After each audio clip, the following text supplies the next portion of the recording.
That's essential.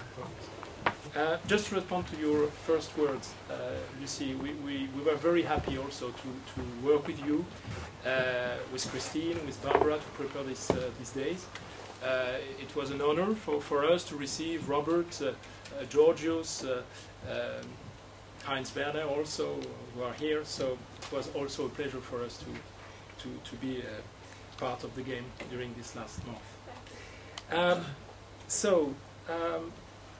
I would like to begin to say that the direct control of social media by users has become more than an observed fact, is now a principle which is often seen as a democratic splintering and as a possibility that the media world as we know might collapse. As a matter of fact, the vertical model of legitimacy seen as pyramidal is more and more refused by customers. Users are no longer passive in their consumption of media and digital content. Control of content is no longer exclusively in the hands of professional journalists.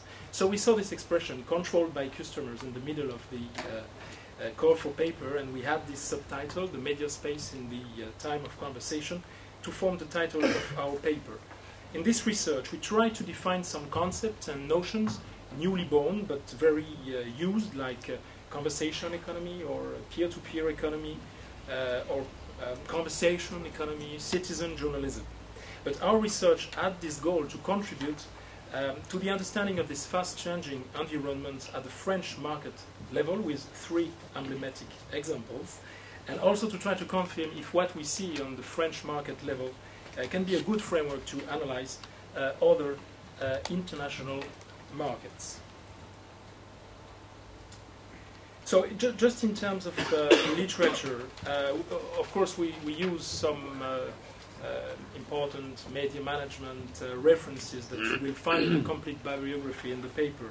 But we also use first articles and books focused on social media, on journalisms, like Bowman's, Gilmore's, Sharon's, Bruns, and Thurman's, especially to frame our comparison analysis. We also use articles focused on consequences of on digital economy, of course, with Greff, Sonak, Prahlad, and Tapscott. And third, on media sociology, especially with the French sociologist Dominique Volton. So the rise of social media, which is a term to define web service that collect most of their content from their users, means content sharing sites, blog creation, collaborative production sites, user-rated content, virtual worlds, or wikis. The rise of social media is not only due to technological reasons, but also to sociological ones. People wish to curb the influence of intermediaries, whoever they may be, like churches, labor unions, but also traditional media, which they trust less and less.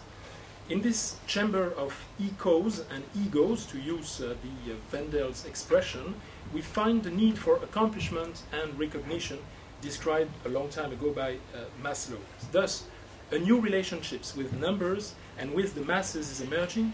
Finally, media offerings no longer have this vocation to be federated. And I like this sentence from the French sociologist Jean-Louis Missica, who wrote, "We've shifted from a television of being together to a television of being oneself." So formerly predictable, unproductive, faithful, disconnected, the user, the creator, is becoming mobile, unpredictable, critical, and productive. Users are emerging as a collective force and a critical force.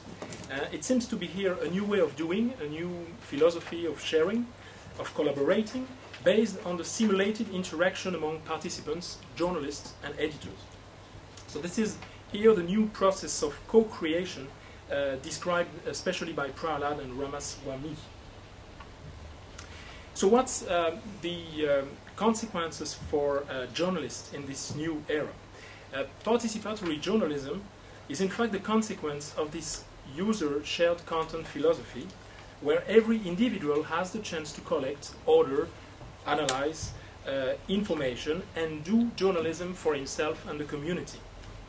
Bowen and Willis, for example, have in particular highlighted the role of moderators and self-censorship in discussion groups, the effort to listen to the remarks of the blog readers, the tendency for participants to establish their own system of validation and to set up message ranking on peer-to-peer platforms.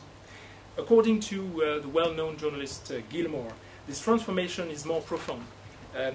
Journalism, he believes, is more transparent, more horizontal, more democratic type. According to him, omniscient journalism is a losing battle. Deleuze sees only a limited impact on social media, on journalism as such. Users primarily want to share their experience, to exchange with their peers and to tell their stories rather than usurp any social function or vocation. And for Safran, consequences are less observable. What we see on participatory website is less journalism, strictly speaking, than what he calls meta-journalism, reporting on reporting. So these options will be discussed by Laurent Fonet and Antoine Goldberg with 3 examples we selected. So to conclude this quick introduction, as all we know, the new form of media content management poses critical economic question for the entire media sector. Positive effects are possible, but as Jenkins and Tapscott suggest, for example, discussion platforms must be welcoming and user-friendly, the best contribution must be showcased, the best contributors justly rewarded, and the independence of users must be respected. As our chairperson and president observed in the past, if the so-called mass media are declining, a critical mass is nevertheless necessary for their survival. So finally, at the end of this literature review, we understand that precise knowledge of the needs expressed by the audience is the key success factor. In this new context, like the previous ones, maximum audience satisfaction remains at the heart of the matter.